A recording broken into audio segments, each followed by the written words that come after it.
Bisa kak ya? Ya, Oke. silakan. Saya tidak menjudge bahwa kekristenan itu buruk atau apapun. Saya sangat menghormati agama orang lain karena itu yang Ya, memang diajarkan oleh tidak buruk. Kamu tidak bisa Muhammad. buktikan itu buruk sekalipun kamu katakan buruk. Ya, saya anggap itu agama yang baik bagi Anda dan agama saya dan baik bagi saya sendiri gitu loh. Salah. Ada satu Agama pertanyaan, Kristen itu, sorry, Kristen itu bukan baik. Kristen itu benar, bukan ya baik. benar menurut Anda gitu. Ya, ya. Ya, Ya, dan menurut Yesus Kristus dan seluruh pengikutnya. ya. Jadi pertanyaannya gini, jika Tuhan yang Esa tersebut, Tuhan yang Maha Kuasa, kenapa Tuhan tersebut harus menjelma jadi manusia sedangkan Dia Maha Kuasa? Dan kenapa pula Dia harus menebus semua dosa-dosa umatnya sedangkan Dia yang Maha Kuasa bisa menebusnya tanpa harus menjelma menjadi manusia gitu kan? Hmm. Kalau dia maha kuasa, justru dia harusnya tidak boleh dihalangi kalau dia mau berinkarnasi jadi manusia. Justru bukti kemahakuasaannya ya dia mampu berinkarnasi. Kan argumentasi kamu itu kan argumentasi relativisme. Kan kamu membentuk asumsi dan premis kamu sendiri berdasarkan standar logika kamu. Maka saya pun punya hak yang sama. Kecuali kamu punya standar yang sah tentang kemahakuasaan itu apa. Kamu bilang, ngapain dia kan maha kuasa, dia bisa aja mengampuni dosa manusia tanpa menjadi manusia. Itu standar kamu. Saya juga bisa buat standar, justru kemahakuasaannya dibuktikan ketika dia datang menjadi manusia dan bangkit dari kematian dengan mengalahkan maut itu. Itu Saya enggak argumentasi yang fair. Enggak kak, saya cuma pengen jawaban yang masuk di logika aja kak. Itu kan Nah, itu pembenaran gitu. justru pertanyaan kamu itu tidak logika. Itu tidak logika karena standar yang kamu pakai bukan standar logika. Itu premisnya kamu sendiri, brother. Bukan Kecuali bukan. kecuali kamu punya standing yang sah yang kita akui sama-sama sebagai standar kemahakuasaan itu. Oh, gitu ya kak ya. Iya. Jadi Sama seperti saya juga bisa menggugat kamu dengan cara pikir kamu yang sama. Saya bisa gugat kamu begini. Kalau Tuhanmu maha kuasa, kenapa dia nggak mau jadi manusia? Nah, ya, begitu. ya, itu pertanyaan yang Nah, sama aja jadi ya. Jadi ada pertanyaan yang kedua kak. Yang silakan. kedua itu eh, Tuhan Yesus tersebut dianggap baik dan memang sebenarnya baik bagi pengikutnya. Terus kenapa dia menciptakan kejahatan gitu kak? Siapa bilang Allah kami mencipta kejahatan? Allah kami bukan seperti Allah Allah umat lain, bro, yang ciptakan setan dari api, malaikat dari itu enggak. Terus Allah kami tidak pernah mencipta kejahatan, yang menciptakan kejahatan itu adalah ciptaannya sendiri. Maka ketika ciptaannya itu menciptakan kejahatan, mereka terlempar dari hadirat Allah. Makanya malaikat yang pertama, dalam hal ini malaikat ciptaan Tuhan yang diberi free will, yang memiliki kehendak bebas itu, dalam Yesaya 14.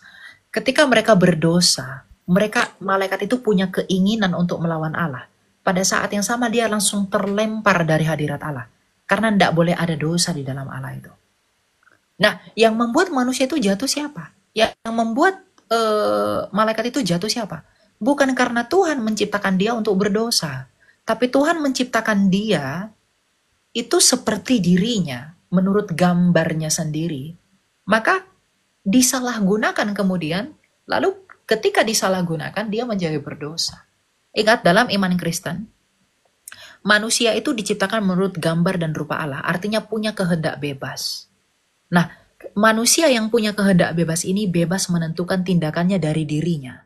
Maka ketika manusia yang diciptakan yang punya kehendak bebas ini menggunakan kehendak bebasnya untuk melawan Allah melalui ketidaktaatan Adam, pada saat itulah mereka langsung terusir dari Eden dan terusir dari hadirat Allah. Itu membuktikan bahwa kejahatan dan dosa Adam itu bukan datang dari Tuhan. Karena kalau kejahatan Adam itu datang dari Tuhan, nggak mungkin Tuhan mengusir Adam. oke kak. Jadi ini last question untuk kakak kan. Yang terakhir itu gini loh kak. Apa itu? Tuhan Yesus tersebut dianggap sangat kuasa dan memang betul-betul kuasa bagi pengikutnya gitu kan. Jadi kalau Allah Maha Baik, kenapa Allah tersebut tidak menciptakan satu agama saja kak? Tuhan itu tidak pernah menciptakan agama, brother. Agama itu buatan manusia. Kristen itu bukan agama. Kamu tahu nggak di dalam Taurat apa yang Tuhan janjikan ketika ada manusia jatuh ke dalam dosa? Kita lihat dalam Alkitab. Apakah dia mengatakan aku memberikan agama, aku memberikan ini kepada Adam dan Hawa? Tidak. Apa yang dijanjikan oleh Allah kepada Adam dan Hawa? Kita lihat dalam Kejadian 3 ayat 14. Tuhan Allah berfirman kepada ular itu, karena engkau telah melakukan hal itu, terkutuklah engkau di antara segala ternak dan di antara segala binatang liar. Dengan perutmu engkau akan berjalan dan debu akan engkau makan seumur hidupmu. Aku akan mengadakan permusuhan antara engkau dan perempuan ini, antara keturunanmu dan keturunannya. Keturunannya akan meremukkan kepalamu dan engkau akan meremukkan tumitnya. Jadi apa yang dijanjikan Allah kepada Adam dan Hawa ketika mereka berdosa? Anak laki-laki yang adalah keturunan perempuan saja. Siapa di semesta ini yang hanya dari keturunan perempuan? Yesus Kristus. Karena dia tidak dilahirkan dari perkawinan laki-laki dan perempuan. Jadi ketika manusia itu jatuh dalam dosa, brother, ya, Tuhan itu memberikan solusinya di dalam janjinya bahwa nanti aku akan memberikan satu anak laki-laki yang akan mengalahkan iblis itu. Dan siapa yang mengalahkan iblis itu? Yesus Kristus. Melalui apa? Kematian dan kebangkitannya. Bagaimana cara Tuhan Yesus mengalahkan iblis? Dengan mati. Kuasa iblis adalah kematian. Karena Allah tidak pernah menciptakan kematian. Karena Allah itu hidup. Iblis itu adalah pemilik kematian. Bagaimana cara Yesus mengalahkan kematian itu? Dia masuk ke kematian itu melalui salibnya, dan dia memporak-porandakan dan menghancurkan kematian itu melalui kebangkitannya. Artinya apa? Kematian itu tidak berkuasa atas Kristus. Sama seperti kamu, kalau kamu mau menyelamatkan anakmu yang lagi terjebak di dalam kamar, bagaimana cara kamu menyelamatkan anak kamu yang ada di dalam kamar itu? Kamu masuk ke dalam kamar, kamu ambil anakmu, kamu selamatkan dia. Lalu keluar dari kamar itu sebagai pemenang. Bagaimana cara Yesus menyelamatkan manusia yang sudah terjual di bawah dosa, yaitu di bawah kematian? Maka dia masuk ke kematian itu, dia merusak, memporak-porandakan kematian itu, dan dia bangkit sebagai pemenang. Maka semua orang yang mati harusnya percaya kepada Yesus, agar di dalam Yesus dia bisa menang seperti Yesus telah menang. Maaf Kak, itu ada kata-kata mengalahkan iblis, sedangkan Yesus tersebut maha kuasa. Untuk apa dia harus mengorbankan dirinya, sedangkan dia maha kuasa gitu loh. Jadi untuk apa? Kita tahu Tuhan itu maha kuasa, tapi Tuhan kami itu kan bukan Tuhan awang-awang. Dia mengatakan dia maha kuasa, tapi bagaimana dia membuktikan kemahakuasaannya itu? Semua agama di dunia ini, brother, itu mengaku dia maha kuasa. Ya, Tapi kalau hanya mengaku nggak ada bukti itu nggak berguna. Tuhan kami itu adalah Tuhan yang penuh pembuktian. Dia mengatakan, akulah, Yesus berkata apa? Aku berkuasa atas sorga dan bumi dalam Matius 28 ayat 17-18. Bagaimana cara Yesus membuktikan bahwa dia berkuasa atas sorga dan bumi? Dia berkuasa atas hidup dan mati. Dia membuktikan kemahakuasaannya itu dengan apa? Masuk ke dalam kematian. Merusak kematian itu. Bangkit sebagai pemenang. Itulah mengapa murid-murid Yesus rela dianiaya karena mereka melihat betapa ajaibnya Yesus Kristus itu. Ya, kenapa harus merusak gitu Kak? Sedangkan dia maha kuasa itu loh. Ya, nggak harus merusak. Dia membuktikan kemahakuasaannya itu dengan mengalahkan kematian itu. Ada buktinya dong. Kok saya percaya. Sedangkan yang menciptakan kematian kan dia. Kok dia mengalahkan kematian? Itu salah. Itu Tuhanmu yang menciptakan kematian. Tadi saya udah katakan, kamu nggak nyimak. Tuhan kami nggak pernah ciptakan kami untuk mati. Enggak, kamu nggak nyimak. Kamu bilang Tuhan kami cipta kematian. Tuhan kami nggak pernah cipta kematian. Dia kan maha kuasa, Kak. Kalau maha kuasa itu kan menciptakan semuanya dengan kehendak dia kan? Oh, berarti Tuhan kamu menciptakan kematian? Ya Kak, kalau kami percaya. Berarti Tuhan kamu menciptakan kamu untuk mati.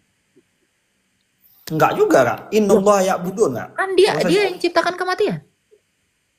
Iya memang betul. Karena dia maha kuasa. Tuhan Kalau kami tersebut kalau dia ciptakan berkuasa. kamu, kalau dia ciptakan kematian, berarti dia ciptakan kamu untuk mati. Ya, Ya berarti ya itu Allah kamu, Allah kami enggak. Berarti Allahmu Allah kematian, Allah kami Allah sabar yang dulu. hidup. Gini. Jika ini Allah kalian tidak menciptakan kematian, lantas yang menciptakan kematian tersebut siapa? Manusia itulah yang mendatangkan kematian pada dirinya. Tuhan berkata kepada Adam dan Hawa, Adam, ya Tuhan berkata begini, Adam, jangan makan buah itu ya. Kalau kamu makan buah itu, Adam, kamu akan mati. Nah, sekarang Adam makan buah itu, yang pengen mati Adam atau Tuhan? Ya, anggap saja Adam dulu kan. Ya, jangan anggap itu nggak ada dalam iman kami. Ya, dalam iman kami itu Kak, gini loh Kak. Nah Soalnya itu makanya siapa gini, yang menciptakan kematian makanya saya katakan gini, iman kamu, standar iman kamu itu nggak boleh digunakan dalam iman kami. Kenapa? Kamu lahir 700 tahun setelah kami. Jadi implikasi teologimu itu nggak nyambung sama kami. Ya gimana mau nyambung Kak? Soalnya kami Memang kan makanya begini, kamu harus bertanya bukan untuk membenturkan hermeneutika iman kamu ke kami. nggak ada kami membenturkan Nah, Kak. makanya Makanya bertanya tadi Kak, kan setiap perkara pasti ada penciptaannya kan. Kematian nggak mungkin dia berdiri sendiri tanpa ada yang menciptakan gitu aja loh Kak sebenarnya. memang nggak ada yang menciptakan. Memang kematian itu diciptakan, tapi bukan Allah yang menciptakan. Manusia itu yang menciptakan kematian itu. Oh, berarti di alam semesta tersebut ada yang diciptakan bukan dari Allah yang menciptakan gitu ya. Tercipta oleh Berarti dengan kalau kamu menyakiti orang, kamu berdosa, berarti Tuhanmu yang menciptakan dosamu. Iya Kak, kami itu kalau Oke. apa dulu Kak? Kami bertanya lah. Kalau enggak usah. Kalau memang Tuhan kamu sudah ciptakan dosa, ya itu iman kamu. Iman kami enggak begitu, ya. Jadi jangan kamu begini enggak. Pertanyaan saya belum dijawab loh Kak. Enggak. Saya mengatakan Tuhan kami itu tidak menciptakan kematian. Kalau Tuhan kamu menciptakan dosa, Tuhan kamu menciptakan kematian, ya itu urusan kamu. Itu bukan urusan saya. Tapi jangan gunakan standar kamu untuk menilai argumentasi saya. Kan saya menjelaskan apa yang kamu tanya, bukan untuk konfrontasi dengan iman saya. Ya, bukan gitu loh Kak. Saya bertanya tadi. Sekarang dengarkan. Jadi ketika Tuhan kami tidak menciptakan kematian, itu berbeda dengan Tuhan kamu yang menciptakan kematian. Itu nanti urusan kamu lah. Jadi misalnya nanti ketika kamu dihakimi oleh Tuhan kamu akan ngomong, kenapa kamu berdosa? Nama kamu siapa nih? Katakanlah namamu A gitu. Kenapa kamu berdosa A? Berarti kamu nggak perlu marah sama Tuhan. Kamu nggak perlu diadili. Karena kamu berdosa, ya Tuhanmu sendiri yang buat kamu berdosa. Nah beda dengan kami. Gitu kan? Kalau dalam iman kami, dosa itu tidak pernah diciptakan Allah. Karena Allah itu tidak pernah sumber kejahatan, Allah itu adalah kasih. Makanya ketika manusia itu menjadi berdosa, dia menjadi jahat, maka dia memberikan Yesus Kristus untuk menjadikan kami baru di dalam dia yang tak berdosa. Itu iman. Iya, itu iman kalian Kak. Saya pengen ini mendengar jawaban secara logika Kak. Adakah Ya, kalau logika yang kamu gunakan logika apa? Logika apa yang kamu gunakan menilai ini? Logika saya sendiri Kak dalam berpikir. Nah, Makanya saya bertanya. Kalau logika kamu sendiri itu salah, enggak boleh. Karena gini, logika yang kamu bentuk pun itu dilahirkan dari dogma kamu. Bukan dari standar yang sah dan absah untuk itu. Iya kan? Saya bertanya kok malah gini jadinya Kak. Iya, makanya saya gini, pertanyaan. Bertanya gini loh, ternyata ada di alam semesta ini yang tidak diciptakan oleh Tuhan gitu. Ya, kejahatan tidak dicipta Tuhan, betul, ada. Itu Allah kami. Kematian. Iya, kematian itu tidak diciptakan Allah kami. Tapi kalau Allah kamu ciptakan kematian, itu urusanmu, nggak apa-apa. Saya tidak mempersalahkan dengan untuk saya Kak. Saya hanya bertanya kepada Kakak, berarti ada ya sesuatu yang tidak diciptakan oleh Tuhan gitu loh. Betul, ada. Kematian tidak diciptakan Tuhan. Oh, tidak diciptakan Tuhan. Ya. Nah, ya sudah Kak. Terima kasih Kak. Ya, gitu ya. Jadi jangan beriman kepada Allah yang menciptakan kematian. Karena kalau dia menciptakan kematian, Ngapain kamu diciptakan? Berarti Tuhan itu hanya seperti berdrama, teman-teman. Jangan percaya sama Allah yang seperti itu. Allah menciptakan manusia untuk hidup, lalu dimatikan. Untuk apa? Tapi Allah yang benar, Allah yang sejati, Allahnya Abraham, Ishak, dan Yakub, itu menciptakan manusia untuk hidup. Ketika manusia ini melanggar ketentuan Allah, manusia ini sendiri menciptakan kematiannya. Maka ketika manusia ini mati, Tuhan sendiri menjangkau manusia ini untuk hidup kembali di dalam Yesus yang adalah hidup. Bagaimana cara Yesus membuktikan dia hidup? Dengan mati dan hidup kembali. Inilah Allah yang sejati. Ya, inilah Allah yang benar. Inilah Allah yang sempurna. Tidak ada Allah yang seperti Allah kita. Ya, kalau Allah menciptakan kematian, kamu harusnya bertanya dalam hatimu, kalau saya berdosa berarti Tuhan buat saya berdosa. Kalau Tuhan ciptakan saya mati, untuk apa saya hidup? Lalu dicobai dengan dosa. Harusnya kamu merenungkan itu. Jangan percaya kepada Allah yang menciptakan dosa dan kematian. Percayalah kepada Kristus yang menciptakan hidup. Oke, kita lanjut. Kita lanjutkan ke yang lain ya. Aduh. Shalom, selamat malam Kak. Ya, malam. Silakan. Saya mau bertanya sedikit tentang hal pembaptisan ini Kak, karena jujur saya kan ini Kristen Protestan yang gereja reformasi toh Kak. Mungkin saya bertanya ada tentang hal pembaptisan dengan karismatik toh. Kalau di karismatikan itu, kalau pembaptisannya harus begitu? Dilebur tenggelamkan begitu, baru di kita yang reformasi dipakai percikan air. Maksudnya yang gimana ini yang baptisnya yang benar? Saya bingung jadi gimana itu. Dua-duanya benar, mau selam, percik, atau tuang itu benar. Hanya saja harus di dalam satu nama, nama Bapa dan Anak dan Roh Kudus. Itu ada dalam kitab Didakhe 7 yang adalah kitab praktiknya iman para rasuli. Nanti kamu baca. Jadi ketiganya benar. Tapi kemarin juga kan ada kawan bersaudaraku dari gereja reformasi, dia mau pindah di Betel. Tapi dia baptis ulang, saya bingung, kenapa bisa baptis ulang begini, saya bilang. Harusnya enggak boleh, jangan. Tapi kalau terlanjur ya. Oh ya, terima kasih ya Kak. Tuhan Yesus memberkati. Ya, Tuhan berkati. Gitu ya. Berhati-hatilah.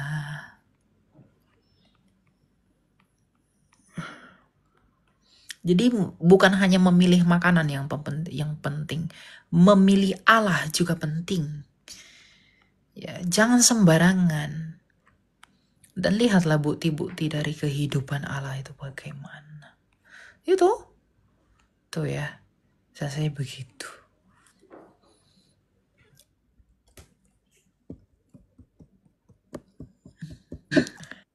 Ya, ini masih apa nih? Jangan lupa tap-tap ya, teman-teman ya. Biar semakin kuat roomnya.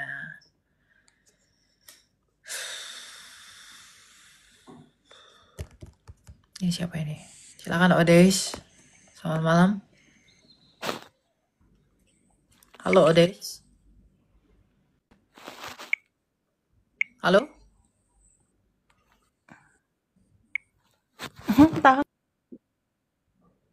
Ngapain dia takut? Emang saya makan manusia? Nanya aja takut. Silakan meet you. Halo meet you. Nah, si meet you ini juga rada-rada lain ini.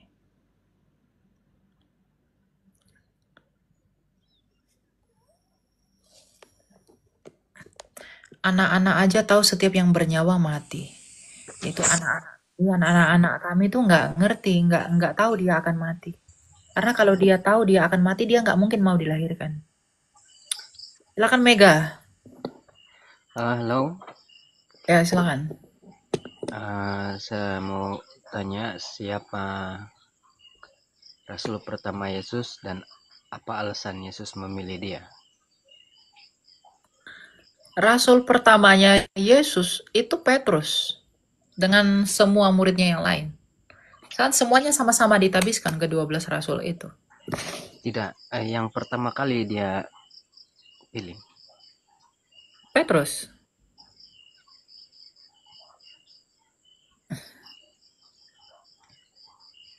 Lalu Yakin. apa? Iya, jadi menurutmu siapa?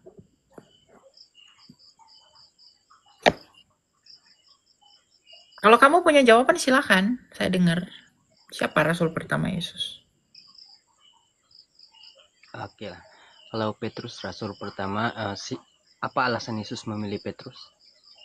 Karena dia beriman, kan ketika di Kaisarea Filipi kan, anak Yesus, Petrus berkata, menurutmu siapakah aku ini? Lalu Petrus mengatakan bahwa engkau adalah anak Allah yang hidup. Nah, lalu kemudian Allah mengatakan, bukan engkau yang mengatakan itu, wahai Petrus, Simon Petrus, anak Yohanes, gitu. Bukan kamu yang mengatakan itu, tapi Bapakku di sorga. Dan di atas batu karang ini aku mendirikan jemaatku. Di atas iman yang seperti Petrus itulah dia mendirikan gerejanya. Gitu. Satu lagi, boleh? Ya, silakan. Belakang ini kan negara seberang nih menarik perhatian dari negara luar lah tentang agama. Ada yang masuk gua, tembus Mekah. Lepas itu tiap hari kami nampak nih macam berdebat begini. Apa alasan jadi begini? Nggak ada alasan berdebat, saya di sini mengajar. Tapi kalau ada umat lain yang mau bertanya lalu ngeyel, maka perdebatan terjadi. Saya buat room saya ini buat mengajar orang Kristen dan menginjili orang untuk mengenali Kristus. Gitu. Saya nggak pasang bener mari berdebat tantang saya apa enggak. Saya ini buat judul saya aja terpujilah Yesus Kristus. Lalu kemudian kalau orang di luar Kristen join ke sini mau belajar, saya sambut dengan hangat. Tidak apa-apa. Gitu. Ya tujuan saya nggak ngapa-ngapain. Saya mau ngajar orang aja untuk bisa datang dan percaya kepada Yesus. Atau juga saya nggak minta uang orang. Saya nggak minta tolong support saya, bantu saya, duit kalian. Enggak. Saya nggak minta uang. Saya nggak pernah minta uang siapapun. Saya nggak minta agar kalian ngasih saya apa gitu kan, enggak juga kan. Ya saya di sini karena saya dipanggil oleh Tuhan buat melayani dia yang melalui pemberitaan seperti ini. Dan saya punya pengalaman pribadi dengan Tuhan, kan gitu. Ya saya enggak salah dong, saya punya hak juga kan. Ya kalau Anda enggak suka atau siapapun enggak suka, ya Anda usah dengerin saya. Atau saya ngajar sesat begitu, ya Anda usah dengerin saya, tinggalkan saya. Apa yang saya ucapkan itu ya Anda saring. Apa yang saya ajarkan itu Anda selidiki lagi lebih dalam. Kan itu. Saya tidak pernah paksa perspektif. Tapi kalau kamu tanya saya, ya inilah yang saya pelajari. Kan gitu. Wong sampai sekarang saya juga masih belajar. Jadi ya saya ada sebagai orang yang apa ya saya katakan ya. Yang tergerak. Saya lihat ya, kita lihat Rasul Paulus ya. Kita lihat apa perkataan Rasul Paulus tentang saya menuri Rasul saya aja, Rasul Paulus. Ya.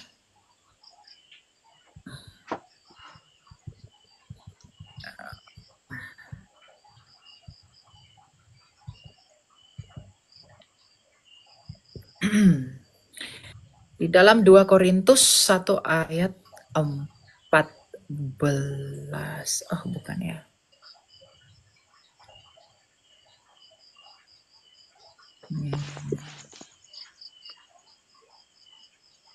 Dua Korintus kayaknya ya.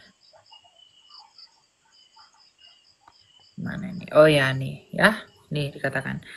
2 Korintus 11 ayat 30. Jika aku bermegah, maka aku akan bermegah atas kelemahanku. Kenapa kita bermegah atas kelemahan kita? Agar Injil yang adalah kekuatan Allah itu bekerja bagi kita. Nah, Injil Yesus Kristus ini adalah kekuatan Allah kami, dan kami dengan bangga memandang pada salib Tuhan kami yang memenangkan kami. Jadi ya, saya nggak mau menikmati karya keselamatan Tuhan ini sendirian. Saya mau bagikan kepada orang yang masih dalam kegelapan tentang kabar sukacita yang datang dari Allah. Jadi saya nggak ada tujuan yang aneh-aneh di sini. Ya kalau kalian mau bilang saya cari duit apa segala macam, ya itu kan pandangan kalian. Yang tahu hati saya kan Tuhan saya. Saya nggak bisa kontrol pandangan orang tentang saya. Yang saya hanya bisa perbaiki hati saya, motivasi saya, tujuan saya. Saya mau membela diri segimanapun, ya orang pasti ada yang nggak suka. Dan saya nggak pusing dengan itu. Saya fokus pada panggilan saya. Gitu. Ya. Tapi kan Elia, saya mau bertanya, kenapa ada yang suruh saya turun? Ya, soalnya banyak mau naik, Pak. Ya, gantian ya. Kalau udah Oke. bertanya ya. Oke. Oke, thank you ya. Oh, thank you. Gitulah kira-kira. Silakan Andri. Halo, selamat malam kakak. Ya malam, silakan Pak, mau tanya apa? Oh iya, tadi saya sempat dengar bahwa Tuhan itu tidak menciptakan kematian ya kak. Betul. Berarti Lalu, waktu di Taman Eden sebelum Adam dan Hawa jatuh ke dalam dosa, apakah binatang-binatang tidak pernah mati tua? oh tidak. Terkutuklah tanah ketika manusia Lalu jatuh ke gimana? dalam. Kenapa? Lanjutkan kak, saya dengerin. Ya, ketika manusia jatuh ke dalam dosa, maka Allah mengutuk tanah, maka semua yang hidup di atas tanah ini juga ikut terkutuk. Karena Adam dibuat dari tanah. Yang terjadi ketika Adam jatuh ke dalam dosa, yang Tuhan kutuk itu tanah. Makanya dikatakan aruraha adamah, terkutuklah tanah. Makanya dari tanah kamu diambil, maka dari tanah juga kamu akan kembali ke tanah. Makanya nanti ketika Tuhan Yesus kembali untuk yang kedua kalinya, dia akan memulihkan semesta ini. Dia tidak akan menghancurkan, tidak. Dia akan pulihkan menjadi baru. Karena semesta ini juga ikut menderita karena dosa. Seperti keadaan yang di Eden itu. Gitu. Ya. Terus saya mau tanya kak, kan waktu itu Adam dan Hawa hanya makan buah, apakah perkara buah itu bisa jadi manusia harus mati gitu? Kan perkara makan buah aja gitu. Bukan buah itu yang buat dia berdosa, tapi ketidaktaatannya dengan memakan buah itu. Makanya dalam kitab Roma dikatakan, oleh karena ketidaktaatan satu orang kita berdosa, maka oleh karena ketaatan kita dibenarkan. Bukan karena buahnya itu ajaib, nan hebat, nan bagaimana, bukan. Tapi karena ketidaktaatan Adam itu dengan memakan buah itu, berarti ketika dia makan buah itu berarti dia, itu buktinya dia tidak taat gitu loh. Karena Tuhan bilang, Adam tidak boleh ya makan. Berarti ketika dia memakan buah itu, dia tidak taat kepada Allah. Maka dia menjadi berdosa. Jadi ketidaktaatan yang membuat dia berdosa. Bukan buah itu. Buah itu hanya ekspresi dari ketidaktaatan itu. Untuk menguji manusia, untuk menjadi serupa dengan Allah. Begitu. Lalu Allah itu kan kasih ya kak, sejak dahulu, sekarang, dan sampai selama-lamanya tidak pernah berubah. Saya pernah baca di Perjanjian Lama, di saat Tuhan perintahkan Raja Saul buat menghabisi bangsa Amalek, itu Betul. terkesan tanpa kasih ya, maksudnya dihabisin sampai ke lembu-lembunya, sampai ke ternak-ternaknya, semua orang-orangnya. Maksudnya kasihnya Tuhan yang tidak pernah terbatas, jadi bisa dijelaskan nggak ya maksudnya? Justru itu bukti kasihnya Allah. Kenapa?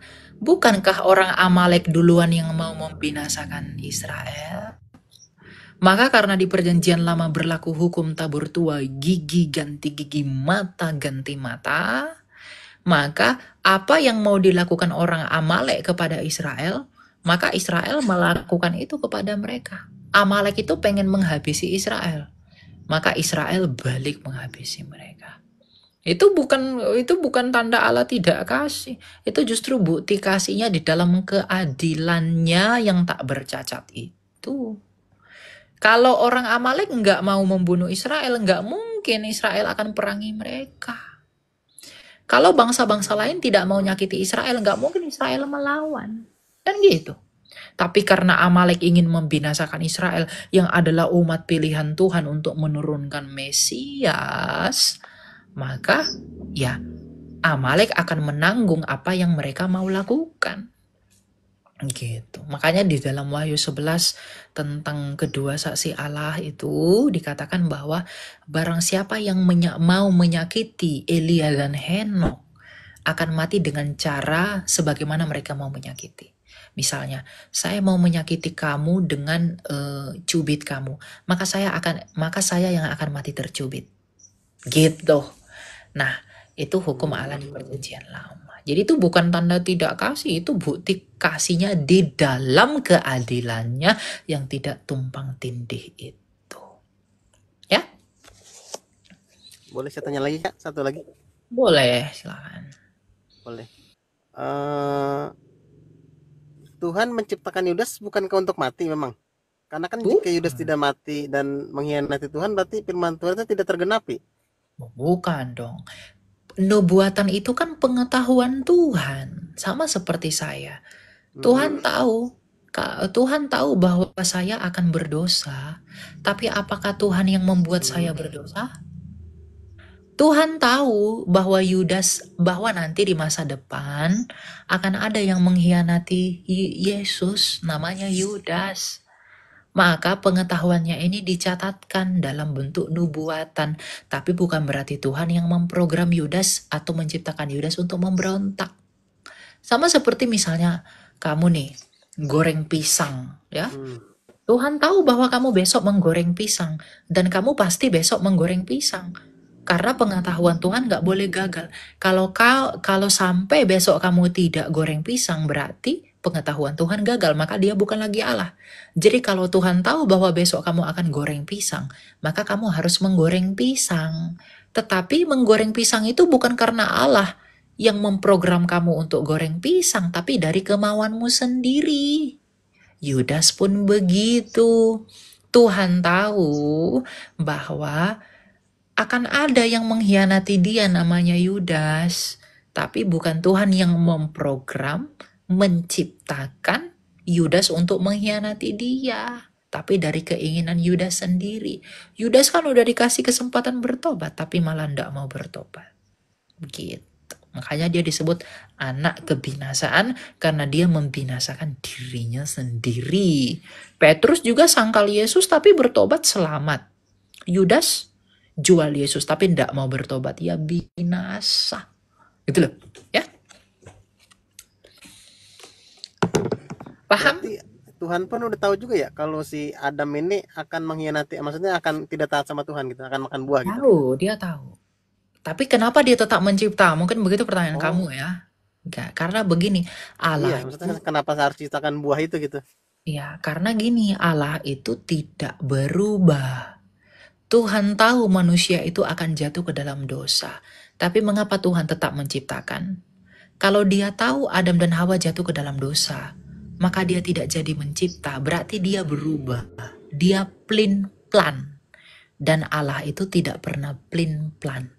Allah itu tidak berubah, dia tetap. Solusinya apa?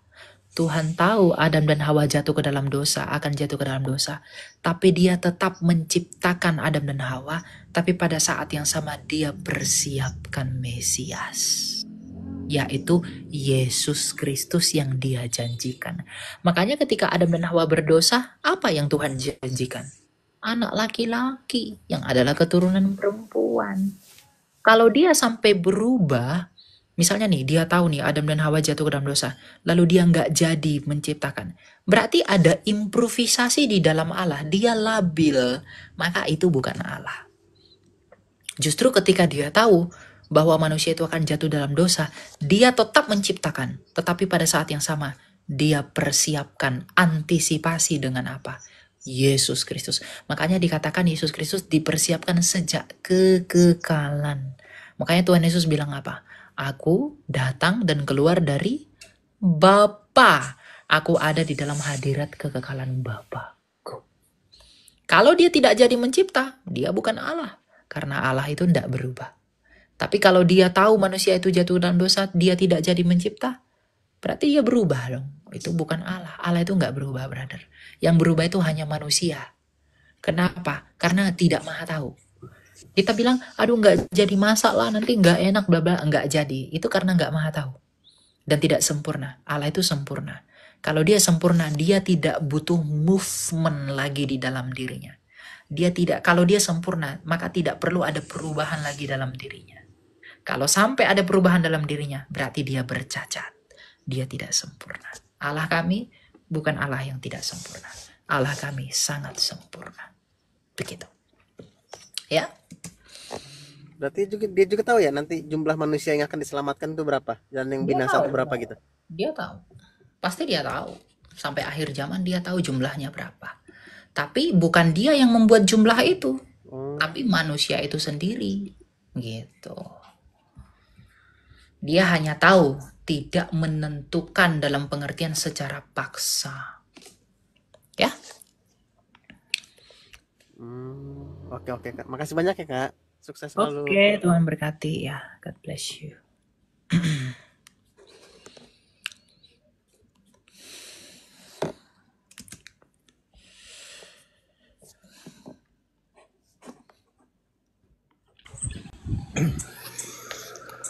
Halo Kak, selamat malam.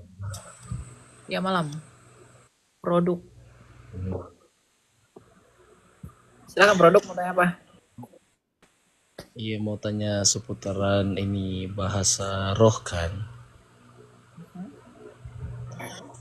Di Alkitab kan di Perjanjian Lama itu jemaat mula-mula di situ berkumpul dan di atas kepala mereka itu ada lidah-lidah api kan. Lalu mereka pakai bahasa daerah mereka masing-masing dan yang dari bangsa lain pun mengerti apa yang mereka bilang kan, walaupun itu dalam bahasa daerah mereka masing-masing kan. Nah, terus kenapa di Pantekosta itu ada yang namanya bahasa roh seperti itu? Ya. Bahasa roh itu apa sih sebenarnya? Bahasa roh itu adalah karunia roh. Kalau kita lihat pada peristiwa Pentakosta dalam Kisah Rasul 2 ya, dikatakan demikian. Ayat 5 ya. Waktu itu di Yerusalem tinggal orang-orang Yahudi yang saleh dari segala bangsa di bawah kolong langit. Ketika mendengar bunyi itu berkelumurlah orang banyak. Mereka terkejut karena mereka masing-masing mendengar orang-orang percaya itu berbicara dalam bahasa mereka sendiri. Mereka tercengang dan heran lalu berkata, bukankah mereka semua yang berbicara itu orang Galilea? Bagaimana mungkin kita masing-masing mendengar mereka berbicara dalam bahasa kita sendiri, yaitu bahasa tempat yang kita lahirkan? Kita orang Partia, Media, Elam, penduduk Mesopotamia, Yudea dan Kapadokia, Pontus dan Asia, Frigia dan Pamfilia, Mesir dan daerah-daerah Libya yang berdekatan dengan Kirene dan pendatang-pendatang dari Roma. Nah, mereka semua tercengang, sangat termangu-mangu sambil berkata semuanya, apa artinya ini? Namun orang lain menyindir mereka sedang mabuk oleh anggur manis. Ya.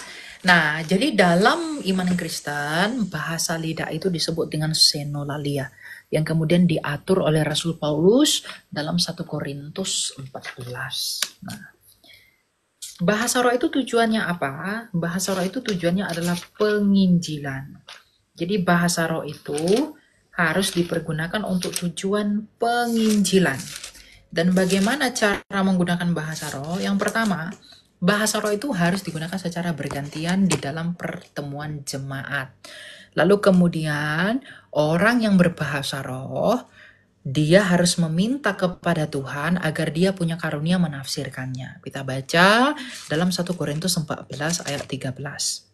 Karena siapa yang berbicara dalam bahasa lidah, ia harus berdoa supaya ia dapat menafsirkannya. Jadi tujuan bahasa roh itu untuk apa? Menginjili. Gitu. Iya, iya Kak. Itu kan terus kalau di Pantekosta itu kan emangnya seperti itu bahasa roh yang diartikan di dalam Alkitab, sedangkan di Alkitab tidak ditulis. Saya nggak tahu bahasa roh Pentakosta itu gimana. Tapi yang penting bahasa roh itu yang pertama tertib dan teratur. Nggak boleh acak-acakan, bergantian, dan harus ditafsirkan kalau dalam pertemuan jemaat.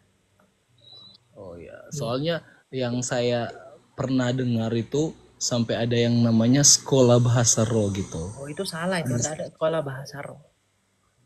Bahasa roh itu dikaruniain, tidak dipelajarin. Oh ya, soalnya kayak kalau ikut-ikut KKR biasa kan, tiba-tiba ada bahasa roh, jadi kayak bingung seperti itu. Nggak, bahasa roh nggak bisa dipelajari, brother. Ya, oke, makasih Kak. Oke, God bless you ya. Memberkati juga. Ya, lanjut. Ini orang-orang ini dari mana sih nih? Kok banyak banget? Tamuku tuh nggak pernah, ini bukan bermaksud apa-apa ya, tapi aku heran aja nih orang-orang ini pada datang dari mana gitu ya. Semangat sekali orang mau belajar ya, mau denger Injil ya. Silakan Evi. Halo Evi. Evi? Ada aja gitu loh. Manusia-manusia kuat nih ya. Ada wajah-wajah baru. Silakan Vivino. Halo Kak, selamat malam. Malam. Silakan. Iya, ini aku mau nanya dikit tentang itu. Kan sekarang sangat banyak gitu, di luar pun sangat banyak tentang penglihatan gitu. Kalau penjemputan Tuhan itu akan segera gitu. Aku mau nanya itu sih Kak, gimana menurut? Penglihatan. Pengangkatan gitu, kan banyak sekarang pengangkatan kalau katanya kedatangan Tuhan yang kedua kali akan segera gitu. Gimana tuh menanggapi yang begitu atau apakah itu benar? Ya memang kalau dikatakan bahwa pengadilan kedatangan Tuhan itu akan segera datang itu benar, tapi persisnya di mana itu kita enggak tahu. Tapi bagaimana cara kita mengujinya ya? Di dalam Tesalonika 2 misalnya ayatnya yang ke-19 dikatakan begini. Sebab siapa pengharapan kami atau sukacita kami atau mahkota kemegahan kami di hadapan Yesus Tuhan kita pada waktu kedatangannya, kalau bukan kamu, sungguh kamulah kemuliaan sukacita kami. Bukan ini deh. 2 Tesalonika ya ayat 9.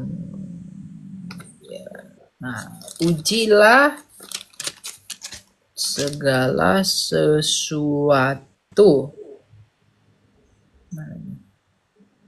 Ya, ujilah segala sesuatu.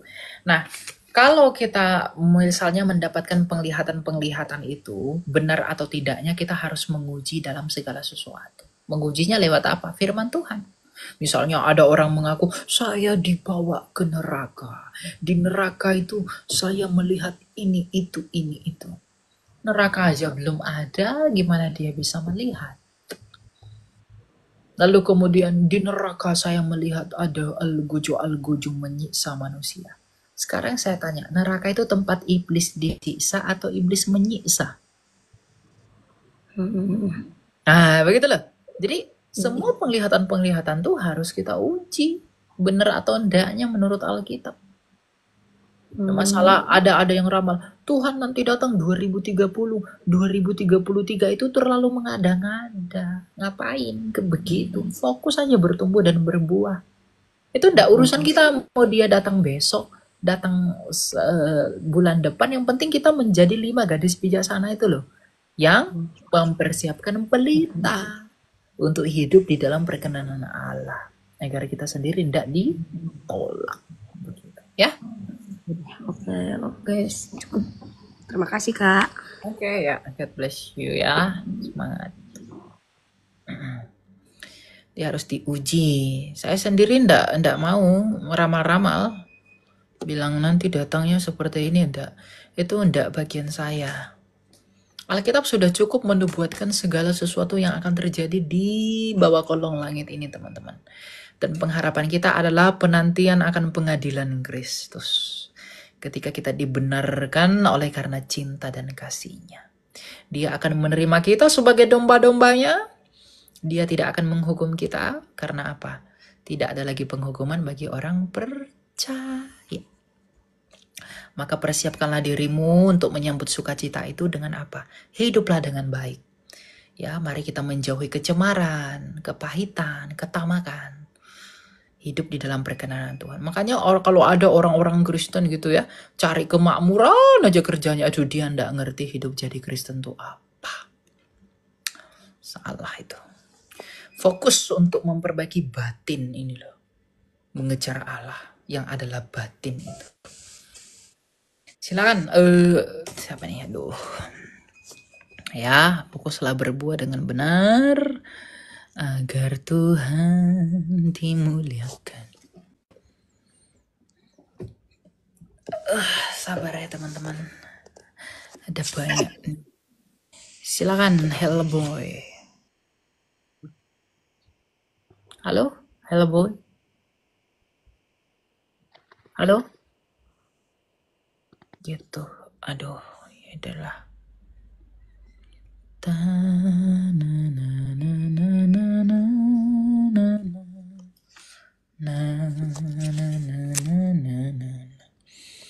Silakan ini. Ide. Halo. Baik Kak. Selamat malam. Malam. Kak, saya mau bertanya. Banyak yang bilang kalau kalau belum di CD dan kalau belum di CD itu dosa masih ditanggung.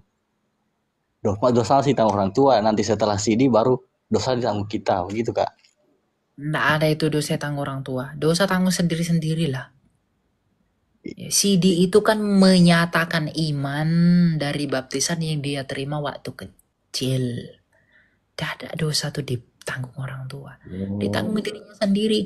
Maka di dalam CD itulah dia disadarkan dosanya. Di dalam CD itu dia belajar nih, ini dosa, ini enggak. Maka dia refleks ke masa lalunya. Ya, refleksi ke masa lalunya. Oh, ternyata saya berdosa di dalam CD itu. Ketika dia sadar sebelum-sebelumnya dia berdosa, maka dia meminta ampun kepada Allah. Dan tanda dia mendapat pengampunan apa? Dia diberi perjamuan kudus.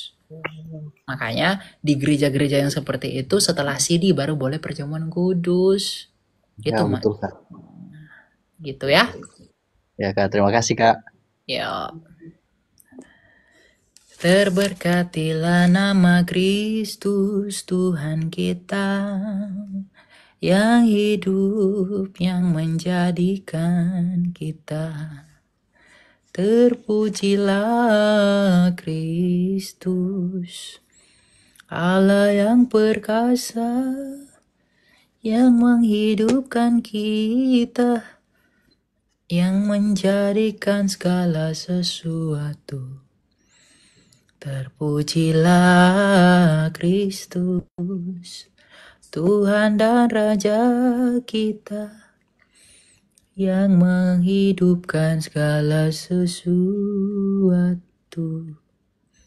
Ya, kita naikin lagi ya.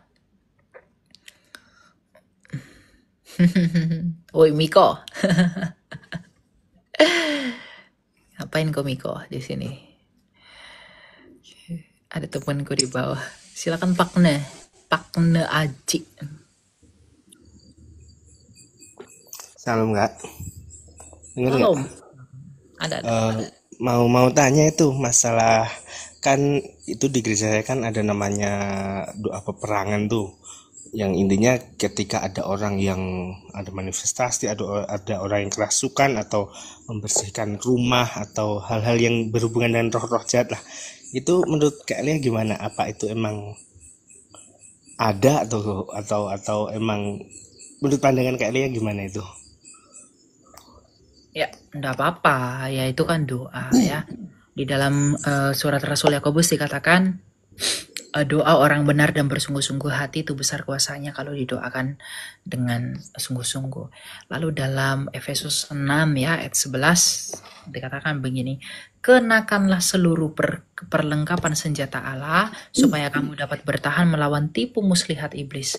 Karena perjuangan kita bukanlah melawan darah dan daging, tetapi melawan pemerintah-pemerintah, melawan penguasa-penguasa, penghulu dunia yang gelap ini, melawan roh-roh jahat di udara. Sebab itu, ambillah seluruh perlengkapan senjata Allah, supaya kamu dapat menggadaikan perlawanan pada hari yang jahat itu dan tetap berdiri sesudah kamu menyelesaikan segala sesuatu. Jadi berdirilah tegap, berikat pinggangan kebenaran dan berbaju zirahkan keadilan, kakimu berkasut kerelaan untuk memberitakan Injil damai sejahtera, dan dalam keadaan pergunakanlah perisai iman, sebab dengan perisai itu kamu akan dapat memadamkan semua panah api dari si jahat. Jadi doa itu penting. Iman itu penting, puasa itu penting untuk kebaikan kita. Gitu. Bukan agar Allah begini-begini, bukan. Itu untuk membentuk kita menjadi pribadi yang lebih baik di hadapan Tuhan. Jadi orang berdoa, orang berpuasa, orang memiliki iman yang teguh itu untuk kebaikan dia.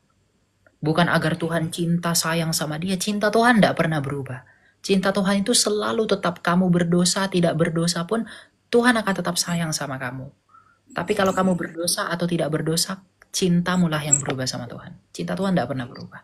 Makanya orang-orang yang sekarang udah jauh dari Tuhan, yang udah meninggalkan Tuhan, Tuhan itu tidak menolak kamu. Tuhan masih menunggu kamu kembali. Cinta kamulah yang padam. Cinta Tuhan tuh belum padam. Sama seperti kisah anak yang hilang. Bapaknya menerima dia. Begitulah Allahmu sekarang. Yang meninggalkan Yesus, yang udah jauh dari Yesus. Yang menikah dengan orang tidak percaya Yesus lalu meninggalkan Yesus. Kembalilah. Tuhan tidak akan tolak kamu.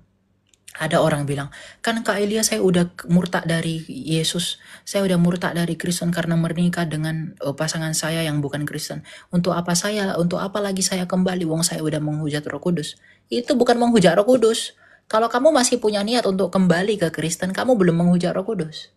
Jadi semua yang sudah meninggalkan Yesus, semua yang udah pergi jauh dari Yesus, yang hidup di dalam dosa, yang meninggalkan Yesus dengan hal-hal yang tidak berkenan di hadapan Tuhan, pulanglah dan kembalilah. Tuhan menunggumu. Cintanya masih sama, dahulu, sekarang, sampai selama-lamanya. Tapi cintamulah yang berubah. Maka cintailah dia dengan kasihmu yang mula-mula itu. Ya, gitu fakta. Oke. Satu lagi Kak. Silakan. Itu bisa dikatakan karunia ya, ketika bisa melihat hal-hal yang bisa dikatakan kok ada di sana ada roh jahat, di sana kok ketika saya jalan pulang malam itu kok melihat kayak ada roh orang kecelakaan, apa bisa dikatakan karunia apa emang itu bukan roh orang, itu setan, itu hantu itu. Oke, bisa dikatakan gitu ya. Itu karunia atau emang kayak cuma ada dogma dalam pikiran saya? Tapi ya, itu itu bisa disebut karunia kalau kamu gunakan itu bagi kemuliaan Allah dengan membantu manusia.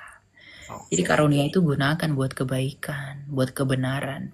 Jangan untuk jadi mengangkat diri. Nah, enggak boleh. Oke. Satu lagi Kak. Untuk menjaga setiap karunia yang Tuhan beri dalam kehidupan kita itu seperti apa Kak? Oke, kalau bisa dikatakan baca firman, doa itu. Tapi untuk spesifiknya itu gimana ya? Untuk menjaga karunia itu tetap ada dalam hidup kita itu gimana ya? Rendah hati. Oke, siap. Boleh sombong. Itu ya? Oke, siap. Makasih Kak. Tuhan Yesus berkati. Berkati ya.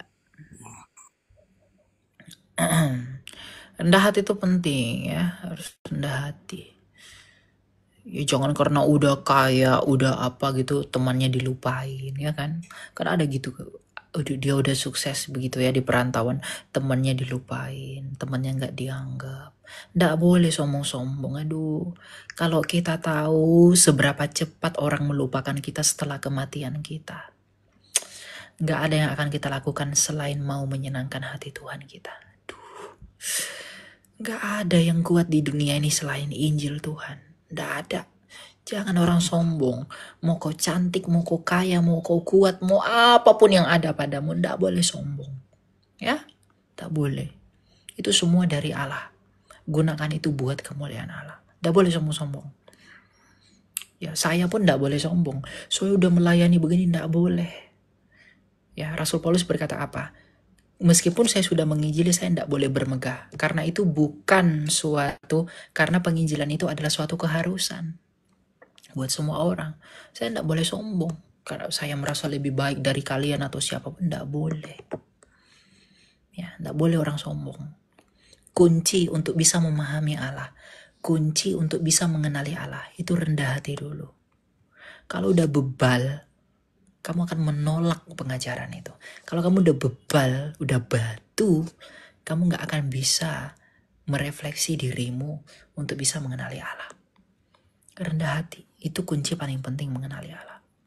Ya, mana ini si Nawaf? Mana Nawaf? Nawaf, naik kok Nawaf? Oh, gak ada dia, Nawaf. Gak ada namanya. Sampai pengen naik ke si Nawaf nih.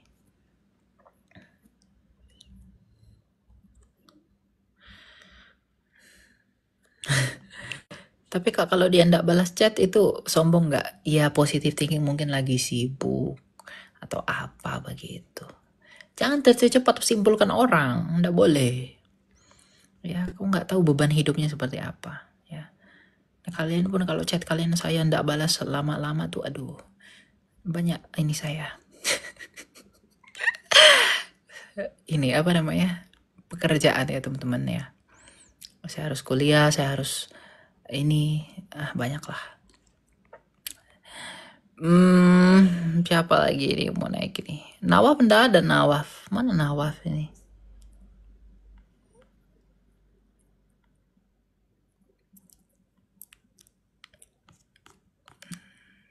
Jangan lupa tap-tap ya. Udah 1.200.000. Mantap. Memang jari-jari kalian adalah jari-jari berkat ya. Nih kalau tap-tapnya itu udah 1 juta, udah room ini bakal kuat. Dan tentunya ini live ini akan direkomendasikan ke orang-orang yang belum pernah lihat live. Jadi mereka denger Injil gitu loh. Ya, keren. Kalian ini memang saudara sehati ya dalam Tuhan ya. Mantap. Ya, begitulah selalu ya. Astaga. Saya hormat dengan kalian yang sudah tap-tap. Tenang, saya nggak dapat keuntungan dari tap-tap itu. Saya nggak dapat duit dari tap-tap kalian itu. Nanti aku tap-tap ke sini ini dapat duit gitu. Enggak ada. Ya. Ini mana nih? Oke.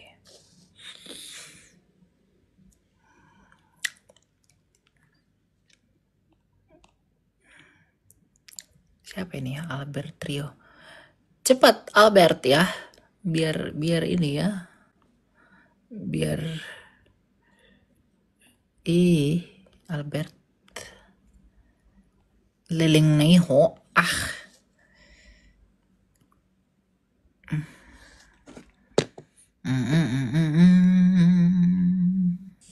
Ya, silakan Kevin. Halo, selamat malam Kak. Shalom. Ya, shalom. Silakan. Boleh izin bertanya sebelumnya, boleh sedikit menjelaskan terkait konsep Tritunggal nggak? Soalnya saya masih agak bingung. Oke, Tritunggal ya. Makasih Kak. Masih ada pertanyaan lain boleh Kak? Satu dulu. Tritunggal ini nggak gampang. Kau ini pertanyaanmu apa emang yang kedua? Iya, terkait konsep Tritunggal itu Kak. Boleh sedikit menjelaskan? Ya, boleh. Apa itu? Silakan. Terkait Allah, Yesus sama Roh Kudus. Itu sih saya masih bingung aja gimana tuh. Kamu Kristen Soalnya gini Kak, teman-teman saya tuh yang ini tuh kayak kadang suka nanya, kayak suka bilang, berarti Tuhan kalian tuh 3 ya gitu. Nah itu tuh kadang saya bingung mau menjelaskan. Gampang jelasinnya, gampang. Tenang. Kalau udah naik ke room saya pasti ngerti. Kamu nggak akan turun kalau belum ngerti. Kecuali kamu nggak jujur ya. Kamu bilang udah ngerti tapi nggak ngerti. Ya iya. Ya, sabar. Mana nih? Oke. Oke ya, kita buka. Ini kamu lihat ya ke ini saya. Ke layar saya. Oke. Nih. Jadi Allah Tritunggal itu, saya pakai salib kecil aja nih. Oke. Jadi Allah Tritunggal itu ini ya, Allah Tritunggal. Jadi gini brother, apa sih Allah Tritunggal itu? Allah Tritunggal itu berbicara tentang kebagaimanaan Allah. Jadi bukan ada berapa Allah, bukan. Tritunggal itu tidak pernah berhadapan dengan ada berapa Allah, tapi berhadapan dengan bagaimana Allah kita yang satu itu. Ya. Nah, Allah kita yang satu itu, Allah kita yang ini, Tritunggal itu berasal dari kata Latin tris unitas, tri itu artinya tiga, unitas itu keesaan. Jadi trinitas itu adalah ketigaan yang esa. Ya. Nah, ilustrasinya begini, Allah yang esa itu siapa sih? Allah itu esa. Allah yang esa itu adalah Sang Bapa. Oke, Sang Bapa dalam 1 Korintus 8 ayat 6, Allah yang esa itu adalah Sang Bapa. Bagi kita hanya ada satu Allah saja, yaitu Bapa. Nah, Sang Bapa ini di dalam dirinya dia memiliki firman. Yang oleh firman ini dia menciptakan segala sesuatu. Bahasa Yunani, bahasa asli firman adalah logos, yang artinya ilmu, kecerdasan atau pikiran. Dan ilmu, kecerdasan atau firman ini disebut sebagai anak dalam Alkitab. Jadi Sang Bapa ini memiliki pikiran atau ilmu, yang melalui ilmu ini dia menciptakan segala sesuatu. Selain memiliki ilmu, dia memiliki roh. Yang oleh roh ini dia menghidupi segala sesuatu. Ayub 33 ayat 4. Jadi Bapa yang adalah Allah, yang memiliki firman dan roh, itulah Tritunggal. Kalau Bapa adalah Allah, maka firman Bapa, pikiran Bapa, rohnya Bapa pastilah Allah. Sama seperti kamu. Kalau tubuhmu manusia, pasti pikiran firmanmu dan roh yang di dalam tubuhmu pasti manusia. Tapi apakah ada 3 manusia? Tidak, hanya ada 1 manusia. Jadi Bapa, anak atau firmannya, dan rohnya yaitu Roh Kudus, itulah Tritunggal.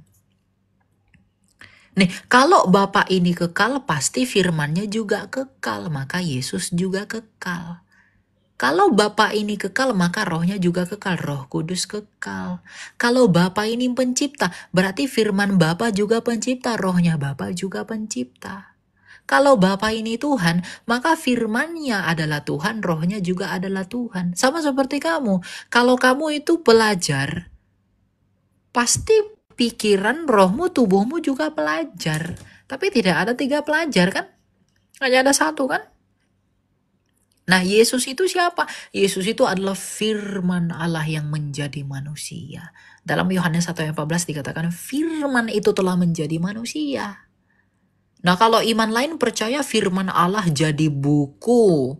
Maka ketika firman Allah jadi buku, berarti dia punya 2 natur. Dia adalah Allah karena adalah firman, dan dia kertas karena dia dari buku untuk menjadi buku.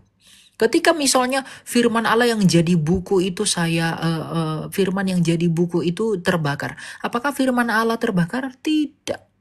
Maka ketika firman Allah jadi manusia, dia mati di kayu salib. Apakah firman Allah mati? Enggak, yang mati kemanusiaannya.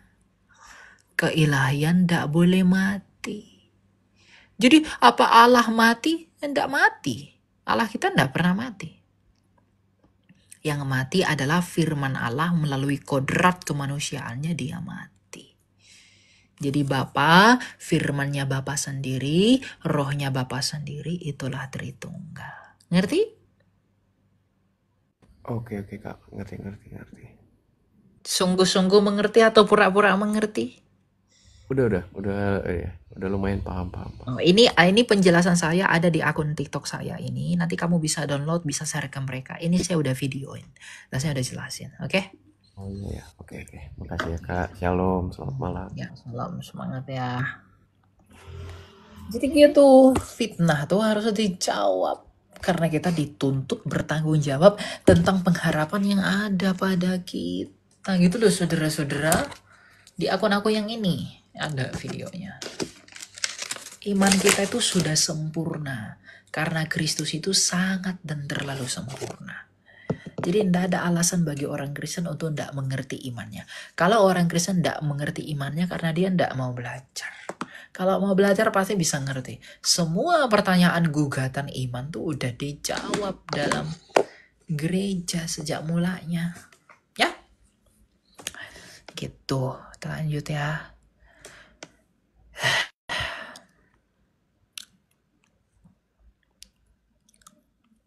Cuma kalau ada yang bilang, oh nggak masuk logika. Oh kan nggak masuk di logikamu doang. Logika aku masuk.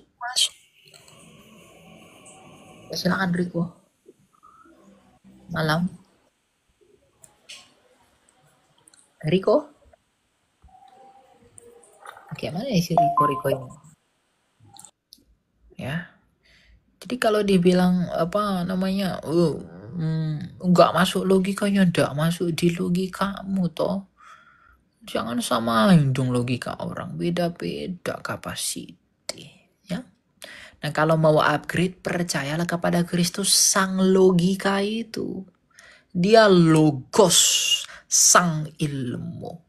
Kalau mau mengerti logos, ya percayalah kepada logos itu agar kamu dimampukan. Makanya tadi kuncinya rendah hati. Jangan ini patentengan. Menggugat with no argument. Tidak boleh. Teman-teman begitu ya. Harus sebanding.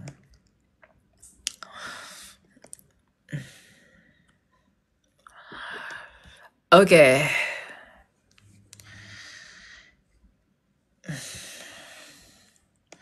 Wah, udah 1,4 juta kan. Jari-jari kali ini memang keren banget ya. Aduh, aku salut nih. Tuhan berkatilah semua orang yang tap-tap layar. Ingatlah nama mereka dalam kerajaan-Mu ketika Engkau datang sebagai Raja. Karena juga mereka ikut melayani. Tuhan berkati. Ya. Ingatlah akan kami ya Kristus ketika Engkau datang sebagai Raja. Silakan Matthew. Halo Kak Elia. Ya. Pengen nanya.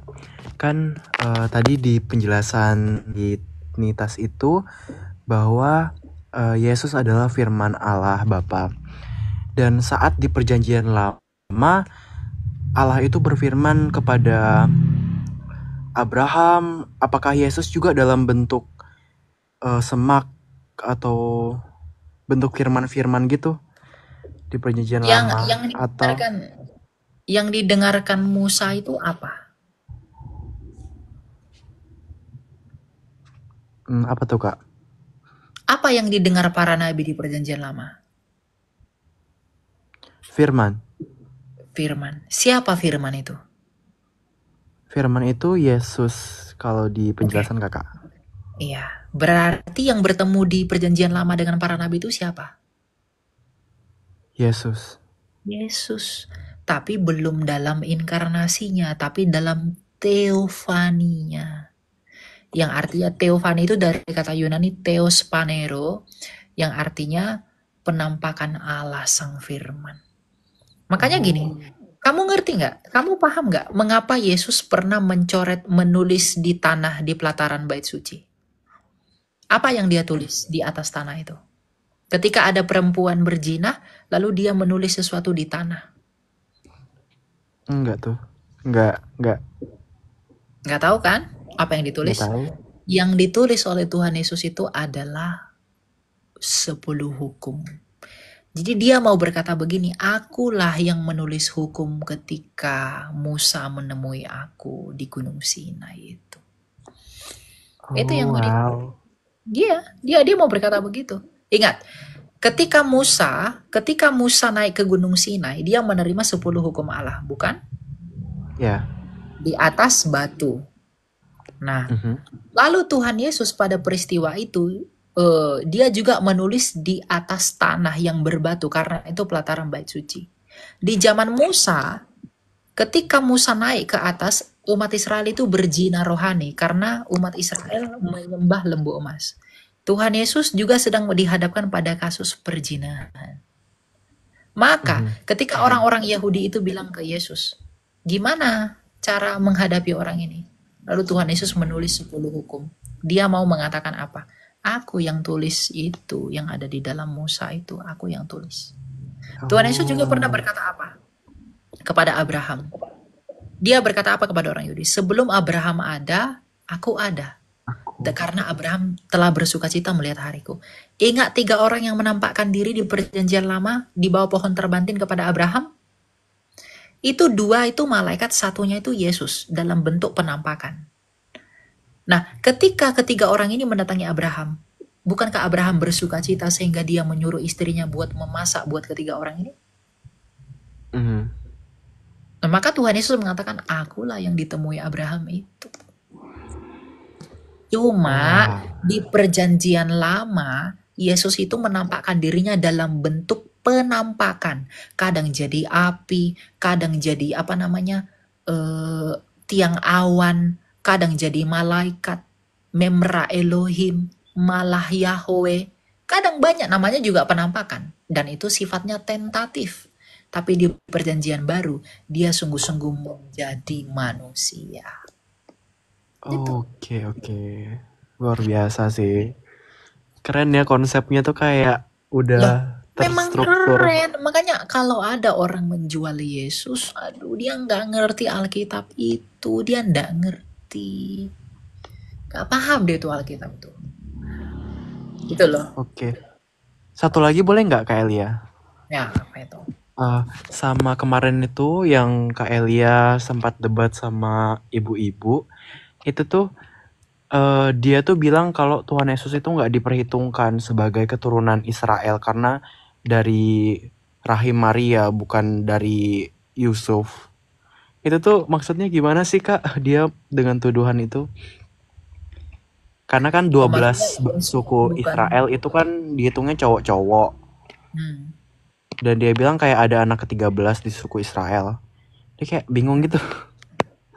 Ya maksudnya Yesus tidak dihitung sebagai keturunan ya orang Israel begitu. Iya, karena dia keturunan dari Bunda Maria. Bunda Maria kan cewek. Iya, bukan dari keturunan laki-laki gitu ya. Iya. Masalahnya di zaman Yesus ada nggak yang membilang Yesus bukan keturunan Daud?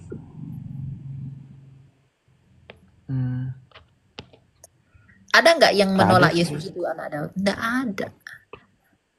Dia menerima. Dan gini maksudnya, Yesus itu disebut keturunan Daud. Itu artinya apa? Dia itu secara darah, itu ada darah dari Daud. Itu berasal dari mana? Dari Maria. Maria itu keturunan Daud. Ayahnya Maria itu Eli, ibunya itu Ana. Kalau dirunut ke atas dalam silsilah Rasul Lukas, itu ke Daud. Jadi secara darah, Yesus itu dapat darahnya Daud dari Maria. Bukan dari Yosef, tapi dia bukan benihnya Yosef. Tapi kan dia adalah keturunan secara manusia jasmaninya dari Daud melalui Bunda Maria. Artinya dia tetap manusia sungguhan seperti kita pada umumnya, tapi dari jalurnya Yehuda. Makanya ada silsilahnya. Gak ada yang menolak Yesus itu bukan keturunan Daud. Dia keturunan Daud. Oh, dia nggak anak Daud karena dia benihnya bukan dari Yosef. Jadi Maria itu kalau ovumnya Bunda Maria nggak ada, bisa nggak Tuhan Yesus itu ada? Nggak bisa. Karena bersatu kan, dibuahi oleh Roh Kudus, datang dari Roh Allah itu sendiri secara ajaib di dalam rahim Bunda Maria. Berarti ya kali ya cowok yang melahirkan. Betul. Berarti darah dan daging dari Tuhan Yesus Kristus itu ya dari Bunda Maria itu kan. Yang ketika dikandung dia dibuat tidak bernoda gitu loh. Jadi dia sah-sah aja. Nah, kalau ada yang tanya begitu, di mana buktinya di zaman Yesus ada yang menolak Yesus sebagai keturunan Daud? Rasul aja ngakui dia keturunan Daud. Dalam Wahyu 22 Yesus mengatakan, akulah tunas Daud yang gilang gemilang. Gitu. Oke. Udah, teman-teman yang lain mau naik juga. Thank you so much Kak Elia, God bless you. Oke, God bless you ya. Kita lanjut yang lain. Thank you. Jadi gitu ya teman-teman, Injil itu dalam sekali. Kalau kalian itu tidak mau belajar Injil, rugi. Kalian cari buku terdalam, buku terbaik, beri nasihat apa itu, enggak ada. Khalil Gibran aja, penulis terkenal yang sangat bijaksana, itu mengutip dari Injil.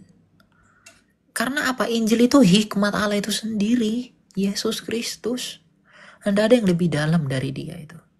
Jadi enggak usah lah orang tinggalkan lalu jual Yesus demi aduh, kasihannya. Makanya orang yang udah tinggalin Yesus kembali kepada Yesus, ya. Kembali lagi. Berapa lama lagi engkau menolak dia? Nah, yang sudah dengar Yesus Kristus, percayalah dengan sungguh-sungguh. Ya. Siapa lagi nih?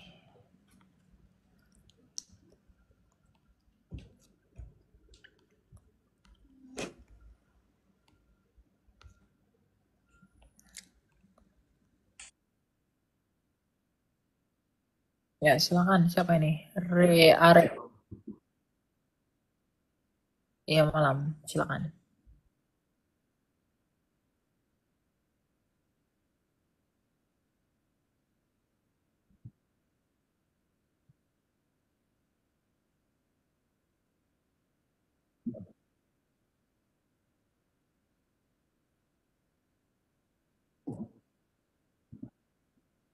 Enggak pernah.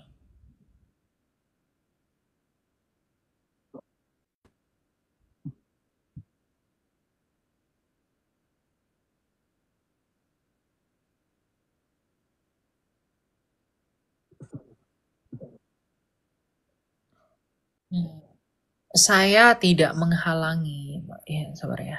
Gak ada suara katanya. Suaranya nggak ada. Nah, ntar ya. Jadi teman-teman dia bertanya, apakah pernah mendengar suara Tuhan secara langsung gitu. Lalu gimana pandangan saya tentang orang yang mendengar suara, yang katanya mendengar suara Tuhan. Kayaknya koneksinya tadi bermasalah ya. Pandangan saya itu simple. Saya tidak mau menghakimi karena saya tidak mau membatasi kuasa Tuhan bekerja dalam hidup seseorang.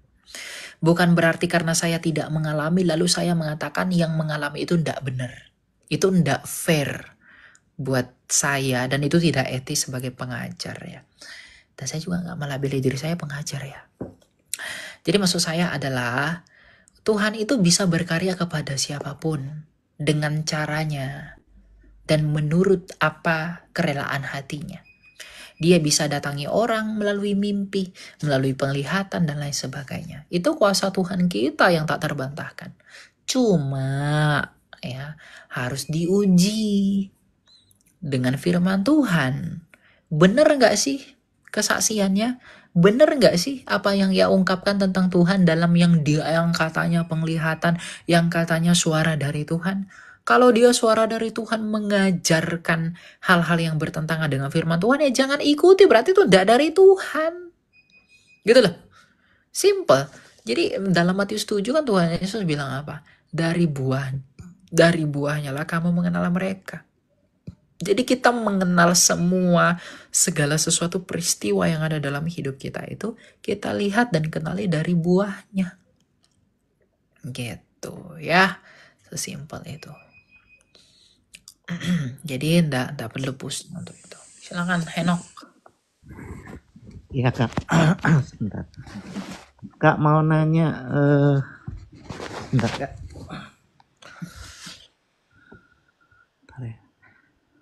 Kak, saya mau nanya ini loh Kak, di Galatia 3 ayat 13. Kristus kutuk. Ya, Kristus telah menebus kita dari kutuk hukum Taurat dengan jalan menjadi kutuk karena kita. Nah, itu apa ya kayak maksudnya ya? Ya. Bentar ya, Galatia 3:13. Kristus telah menebus kita dari kutuk hukum Taurat dengan jalan menjadi kutuk karena kita. Betul. Jadi karena kitalah dia itu terkutuk. itu dinubuatkan oleh Nabi Yesaya dalam Yesaya 53. Jadi Yesaya 53 ya dikatakan begini. Jadi Yesaya itu sudah menubuatkan tentang penyaliban Yesus 500 tahun sebelum Yesus disalibkan. Inilah luar biasanya Alkitab ya. Dikatakan dalam Yesaya 53 ayat 5. Ayat 4 ya. Sesungguhnya 45. Sesungguhnya penyakit kitalah yang ditanggungnya dan kesengsaraan kita yang dipikulnya. Padahal kita mengira dia kena tulah. Kita mengira dia kena kutuk, dipukul dan disakiti Allah. Akan tetapi dia ditikam karena pemberontakan kita. Dia diremukkan karena kejahatan kita. Hajaran yang mendatangkan damai sejahtera bagi kita ditimpakan kepadanya. Dan karena bilur-bilurnya kita disembuhkan. Lalu ayat 7-nya, dia dianiaya tapi dia membiarkan dirinya disakiti. Dan tidak membuka mulutnya seperti anak domba yang dibawa ke pembantaian. Artinya apa? Kita itu karena kita lah, karena kejahatan kita lah, karena pemberontakan kita lah, maka dia menanggung semuanya itu di kayu salib. Kita yang pada mulanya terkutuk. Ingat nggak ketika manusia jatuh ke dalam dosa, apa kata Tuhan kepada Adam? Terkutuklah tanah. Arurah Adama. Adama itu bahasa Ibraninya tanah. Adam itu bahasa Ibraninya manusia. Maka manusia itu dikutuk karena terambil dari tanah. Karena manusia sudah terkutuk, maka agar manusia ini tidak terkutuk, maka Yesus naik ke kayu salib untuk menanggung kutuknya kita. Karena orang yang tergantung di kayu salib itu dianggap terkutuk. Jadi bagaimana caranya Tuhan Yesus menanggung kutuk kita? Ya dengan jalan menjadi kutuk karena kita. Karena dia terkutuk bukan karena pelanggarannya, karena dia tidak berdosa. Karena kutuk itu datang dari dosa. Sedangkan Yesus tidak punya dosa, maka dia tidak terkutuk. Maka dia yang tidak punya dosa itu menjadi kutuk karena kutuknya kita. Maka kita yang percaya kepadanya tidak lagi terkutuk karena kutuk kita telah ditanggung oleh Kristus. Itu maksud Galatia 3 itu. Oh, soalnya ada teori bilang katanya ini sama seperti kalau pada kalau di zaman orang-orang Yahudi, kalau mereka kan mempersembahkan binatang ya. Lalu binatang itu kan darahnya diambil dan dipersembahkan sebagai korban bakaran gitu kan. Nah itu katanya dosa-dosa orang Yahudi pada saat itu seperti diletakkan dipindahkan ke binatang itu lalu dibakar. Iya kayak ditransfer gitu. Lah jadi ayat ini juga seperti itu ya kayak bahwa Tuhan Yesus. Jadi dosa-dosa kita itu dampak dari upah dari dosa kita itu tertransfer kepada Yesus Kristus. Dia nggak akan mati, dia nggak akan membiarkan dirinya mati begitu menderita. Kalau bukan karena kita, karena dia nggak layak dihukum mati, karena dia nggak punya kesalahan. Ketika Tuhan Yesus bilang ke orang Farisi, siapa yang bisa tunjukkan aku berdosa? Ada nggak orang itu yang bisa membuktikan? Enggak.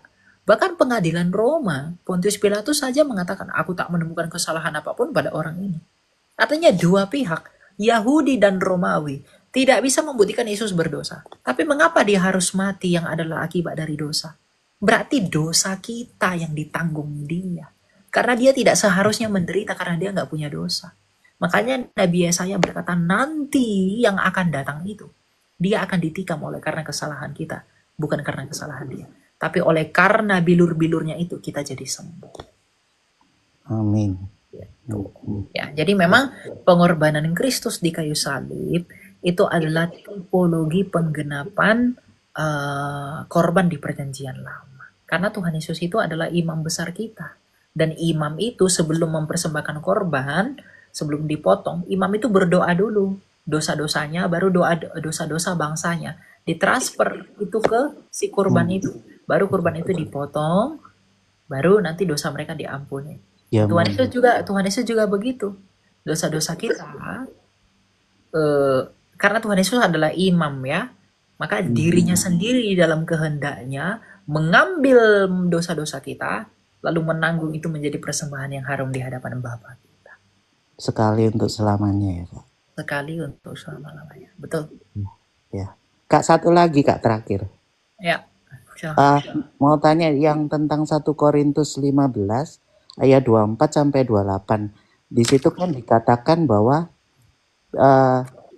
saat tiba kesudahannya, yaitu bila mana ia menyerahkan kerajaan kepada Allah Bapa, sesudah Tuhan Yesus membinasakan segala pemerintahan, kekuasaan dan kekuatan. Terus di ayat 28-nya kalau nggak salah. Ayat berapa? 28 ya. 24 sampai 28. 1 Korintus 15. Oke, halo? Pertanyaan saya kan kalau dari nubuatan para nabi kan kerajaan Tuhan Yesus ini kan untuk selama-lamanya. Tapi kenapa kalau di ayat-ayat ini dikatakan bahwa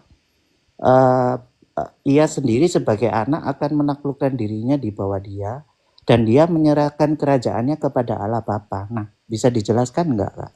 Ya, sebab segala 25, 24 ya. Kemudian tiba kesudahannya, yaitu bila mana ia menyerahkan kerajaan kepada Allah Bapa, sesudah ia membinasakan segala pemerintahan, kekuasaan dan kekuatan. Sebab ia harus memegang pemerintahan sebagai raja sampai Allah meletakkan semua musuhnya di bawah kakinya. Jadi musuh-musuh Yesus di bawah kakinya. Ya, musuh yang terakhir yang dibinasakan ialah maut. Sebab segala sesuatu yang telah ditaklukkannya di bawah kakinya. Kalau dikatakan bahwa segala sesuatu telah ditaklukkan, teranglah bahwa ia yang telah menaklukkan segala sesuatu itu di bawah kaki Kristus tidak termasuk di dalamnya. Namun kalau segala sesuatu telah ditaklukkan di bawah Kristus, ia sendiri sebagai anak akan menaklukkan dirinya di bawah dia yang telah menaklukkan segala sesuatu di bawahnya, supaya Allah menjadi semua di dalam semua. Ya, pada akhirnya Kristus ini akan mengembalikan segala sesuatu kepada Bapanya. Dan Bapanya itu akan mengangkat Kristus menjadi raja atas segala sesuatu. Karena di dalam Kristus itulah Bapa itu menjawantahkan dirinya. Makanya kepenguasaan Bapa, gini kan, Tuhan Yesus kan berkata begini, aku tidak dapat melakukan apa-apa dari diriku sendiri. Betul. Karena dia itu tunduk kepada Bapa yang adalah sumbernya. Jadi apa kehendak Kristus itu kehendak Bapa yang adalah Sang Firman. Gitu. Jadi Yesus itu melakukan apa yang dikehendaki oleh sumbernya, yaitu Sang Bapa yang Maha Kuasa itu. Nah, maka ketika nanti pengadilan sudah selesai, semua kekuatan sudah dikalahkan, maka Yesus Kristus selesai menghakimi dan juga mengadili, maka dia memberikan semua kerajaan itu menjadi, bukan menjadi milik Bapa, tidak miliknya, karena milik Yesus adalah milik Bapa. Tuhan Yesus berkata apa? Apa yang dimiliki anak itu dimiliki Bapa. Apa yang dimiliki Bapa itu juga dimiliki anak. Artinya Bapa dan anak itu setara, bukan? Betul, betul. Oke, berarti ketika dikatakan bahwa anak itu nanti Yesus akan menyerahkan penguasaan itu kepada dia yang menundukkan segala sesuatu di bawah kakinya Kristus, itu artinya apa? Segala kemuliaan itu akan dikembalikan kepada Bapanya yang adalah sumbernya, yang pada masa itu firman-Nya dan Roh-Nya juga turut serta dalam kemuliaan itu. Makanya Kristus itu nanti akan menjadi raja untuk selama-lamanya. Kita nggak akan melihat Bapa loh. Jadi orang Kristen itu jangan berharap melihat Bapa. Nggak mungkin Karena Bapa. terang yang tidak terhampiri ya Bapa Ya, itu terang yang tak terhampiri.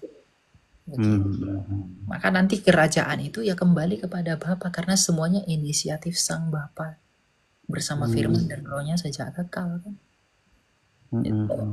Oh, itu yang dimaksud ya Kak ya? Ya, itu yang dimaksud. Jadi bukan Yesus berhenti jadi raja, wong dia kekal gimana bisa berhenti?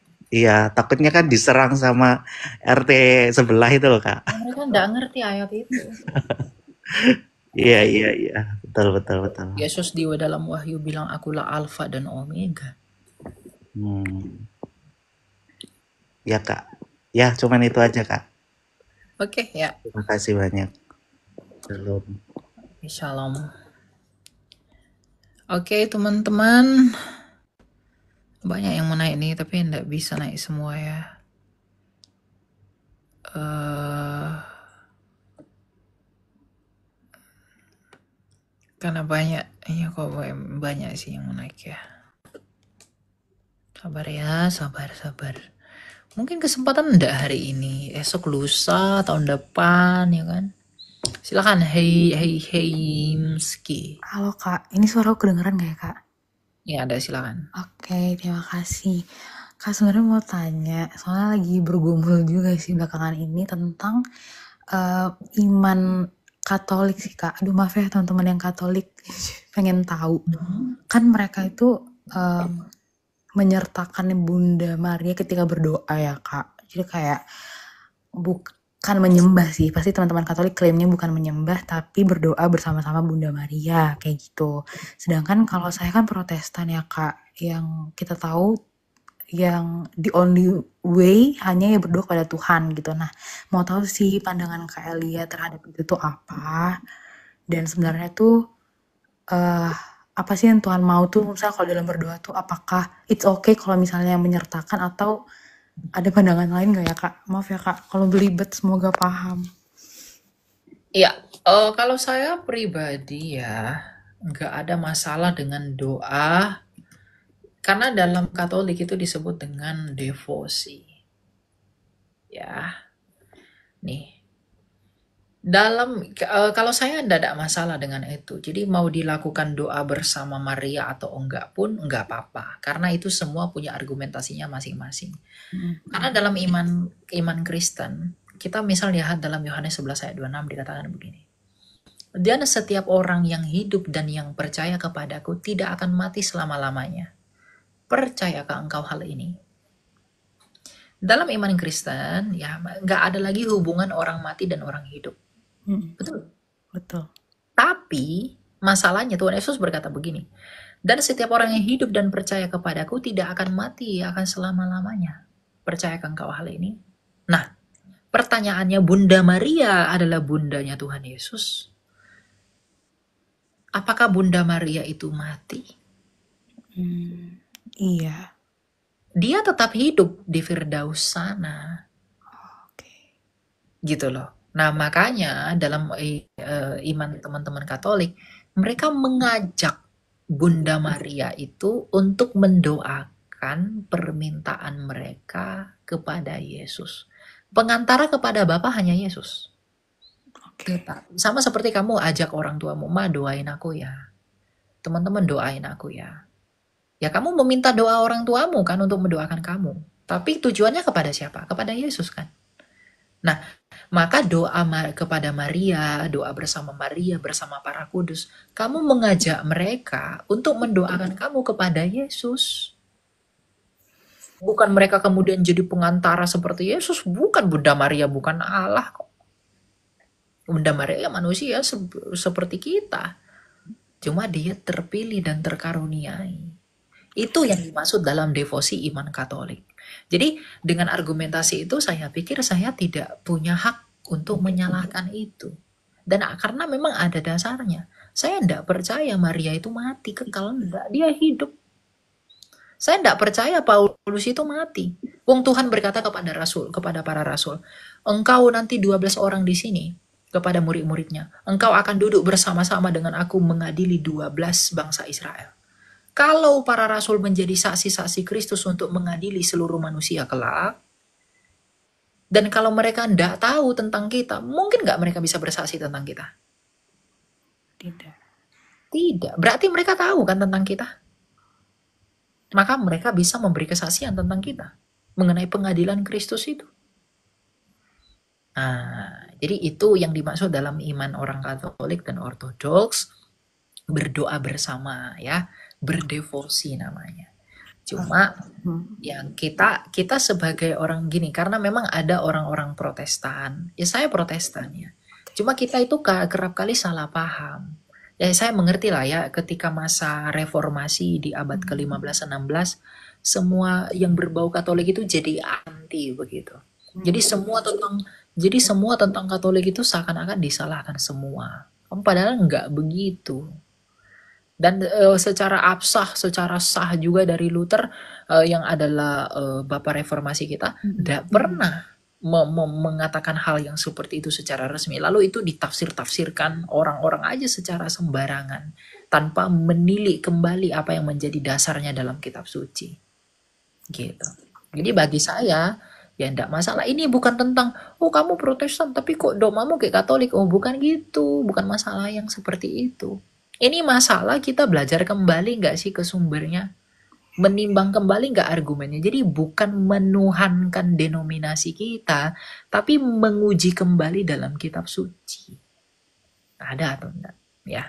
Jadi saya enggak bermasalah orang berdevosi, mau berdoa bersama Maria, kayak berdoa bersama siapa, terserah. Gitu. Ya. Mau enggak juga enggak apa-apa. Wong enggak ada kelarangan, enggak ada juga kewajiban untuk itu. Tapi ya di dalam perbedaan itu, kita tuh saling menghormati gitu loh, bukan malah menjatuhkan. Ya menghormatinya dengan mana? Ya mau belajar untuk saling cari tahu. Wong kita juga tahu kan prinsip-prinsip yang berseberangan dan pada akhirnya sesat itu apa. Tapi dengan tegas kita mengatakan ya pengantara itu cuma esa. Nah kita teman-teman kita dari Protestan banyak yang mengira Maria itu adalah pengantara kita kepada Bapa yang kemudian Yesus diduakan. Saya tahu semangat solus Kristus, semangatnya yang berpusat kepada Kristus itu yang membuat kita kabur akan apa yang sebenarnya teman-teman kita pahami. Gak begitu yang mereka pahami. Cuma ya saya pribadi sebagai orang Protestan pun saya tidak percaya dengan beberapa dogma teman-teman Katolik. Misalnya tentang apa? Immaculata Maria, ketidakberdosaan Maria, saya tidak percaya itu. Maria tidak bernoda, kemudian Maria Ratu Surga, ya saya tidak percaya tentang penafsiran itu. Ya, tapi kan itu nggak menjadi alasan saya untuk itu tidak menjadi alasan saya untuk membenci semua dogma mereka, kan nggak begitu, kan objektif toh. Ya. Gitu ya. Kak boleh dikit lagi nggak ya Kak? Silakan. Berarti Kak dulu itu sebelum adanya reformasi ya, dari Martin Luther, tradisi gereja dulu-dulu tuh juga sama kayak Katolik atau gimana ya Kak? Atau memang ada yang memang dihilangkan gitu sekarang di Protestan gitu? Dulu itu tradisinya emang kayak Protestan pada umumnya sih. Jadi Protestan tradisional itu. Karena memang Protestan dari barat ya. Jadi mereka tidak dipengaruhi oleh gereja timur. Jadi memang mirip-mirip Katolik liturginya juga. Cuma ada hal-hal yang diubah ya secara simbolik dan juga secara dogma. Yaitu tadi tentang Maria, tentang supremasi paus ya. Kemudian juga pandangan tentang ya banyak hal lah pada masa reformasi, dan itu yang harus kita kaji lebih dalam. Menurut saya begini teman-teman, memang akan ada orang Katolik yang nggak akan suka dengan argumentasi saya karena mereka akan ngecap saya relativisme gitu. Ya terserah lah mau dicap relativis atau enggak, tapi saya begini, yang menjadi patokan saya, menjadi dasar saya untuk menilai kebenaran itu adalah ya Kristus itu sendiri di dalam apa yang dia wahyukan melalui Alkitab itu. Dia adalah Tuhan, sumber keselamatan satu-satunya, kebagaimanaannya sebagai sang firman di dalam ketritunggalan Allah itu. Lalu kasih yang dia ajarkan, ya. Lalu berkat-berkat yang kita terima melalui sakramen-sakramen, yang mau 7 sakramen, 2 sakramen, tapi baptisan kita terima, perjamuan sebagai rahmat dari baptisan itu kita terima. Begitu. Lalu kemudian kalau ada orang-orang mengatakan, oh kamu tidak selamat, kamu tidak bersatu dengan gereja kami dan lain sebagainya, ya tidak apa-apa. Itu pengadilan Tuhan toh yang mengatakan itu nantinya. Gitu. Itu benar atau enggak. Ya, makanya saya selalu bilang, ya fokusnya itu berbuah kepada apa? Kebenaran. Gitu. Kalau malah mengagungkan gereja, enggak ada buahnya yang benar, enggak ada kasih, hanya dengan maksud arogansi. Karena saya ini gereja paling begini, saya gereja paling begini. Ya saya juga nggak menghakimi kamu, tapi kamu bisa nggak bayangkan bagaimana Farisi akan dihakimi Kristus dan bagaimana kamu yang punya mental yang sama akan dihakimi oleh Kristus. Kan begitu. Ya semua yang tahu itu yang motivasi hati. Jadi tidak perlu khawatir, tidak perlu risau tentang semua itu. Yang penting agungkan, kuduskan Kristus dalam hatimu, lakukan semua perintah-perintahnya, berusaha hidup taat kepada Dia. Karena dari buahnya lah kita dikenal.